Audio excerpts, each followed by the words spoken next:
Welcome to This Explainer. I'm so thrilled you're here because today we're exploring a concept that is going to completely change the way you look at nature. I mean, have you ever walked through a forest and thought of the trees as just, silent, solitary pillars of wood? Well, what if I told you that right beneath your feet, there is an incredibly complex, bustling, and cooperative community actively communicating? Today, we're asking a pretty mind-bending question. Do trees talk to each other? We're going to explore the awe-inspiring biological evidence that forests might actually be interconnected social networks rather than just random collections of isolated trees. Okay, let's dive into this. What we're looking at here is a really stark contrast between two very different scientific paradigms. So, the old view? It essentially treated forests as battlegrounds. Trees were thought to be these completely isolated individuals, just ruthlessly competing for sunlight, water, and soil, and serving as humans merely as sources of timber. But today, there's this revolutionary new view emerging. Popularized by the German forester and author Peter Wohlleben, this perspective argues that forests are actually cooperative, interconnected societies that actively support one another. Wohleben's work suggests that trees behave in surprisingly social ways, actually helping their neighbors out and sharing resources. So, moving to Section 1, the Hidden Forest Network, discovering the connections beneath our feet. To really understand how this kind of cooperation is even possible, we have to look past the trunks and leaves and focus on the microscopic biological mechanisms happening underground. And this brings us to the absolute foundation of the forest society, mycorrhizal networks. Now, this isn't just a metaphor. It is a very real biological mechanism that forms when microscopic fungal filaments attach themselves directly to tree roots. It's just a brilliant mutualistic exchange. Through photosynthesis, the trees produce sugars, which the fungi absolutely need to survive, and in return, the fungi basically act as an extension of the tree's root system. They gather up essential nutrients like nitrogen and phosphorus from the soil and feed them right back to the tree. They are entirely dependent on each other. Next up, Section 2, the Wood Wide Web. Let's look at how forests actually share resources. Now, what's really interesting about this slide is what happens when you take that single connection between one tree and its fungi and multiply it across an entire ecosystem. You get something truly astonishing. This isn't just a physical anchor, it's a bustling economic exchange. The fungi connect the roots of multiple trees, even trees of completely different species, which allows them to actively trade resources. Through this wood wide web, trees are transferring carbon, nitrogen, phosphorus, and water.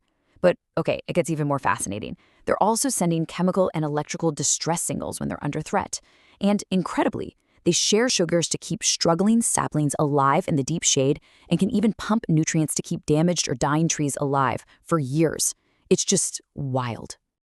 A major scientific figure who brought this incredible underground economy to light is Suzanne Simard, a forest ecologist from the University of British Columbia. Her groundbreaking experiments really helped popularize the concept of mother trees. As you'll see, Simard's research reveals that large ancient trees aren't just taking up space. They actually act as central hubs within the forest network. Because of their massive size and deep roots, they have all these excess resources, which they then distribute through the fungal network to help young saplings survive. Some studies even suggest these trees can recognize their own related seedlings and preferentially support them, almost like family members helping each other out. Her work profoundly reinforces this idea that healthy forests really do function as cooperative societies. That brings us to Section 3, Airborne Alarms and Defenses, focusing on above-ground communication. So this communication actually doesn't stop at the soil level.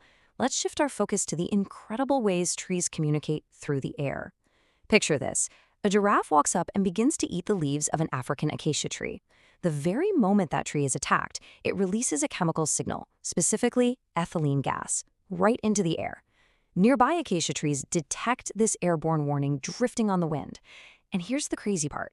Even before the giraffes reach them, these neighboring trees begin producing defensive chemicals, dramatically increasing their tannin production. This makes their leaves incredibly bitter and, in some cases, completely toxic to herbivores. It's literally an early warning security system built right into the air of the savanna. Moving on to Section 4, the scientific controversy. Are we anthropomorphizing nature? Now, as captivating as all of this is, we do have to look at the whole scientific picture here impartially. Not everyone in the scientific community totally agrees with how these discoveries are being described. Critics warn that using terms like talking, friendship, and mother trees anthropomorphizes plants, meaning it gives them human-like qualities and intentions that they don't actually possess. Researchers like Lincoln Tice and Richard Forty acknowledge that yes, trees absolutely do exchange chemicals and nutrients. However, they argue that these processes are automatic biological responses. They're shaped by millions of years of evolution, rather than being conscious acts of cooperation or communication. They really caution us against treating trees as sentient beings with human-like emotions. It's a very vital debate about the language we use to describe the wonders of biology. Finally, Section 5, Protecting the Connected Forest, and why this changes conservation.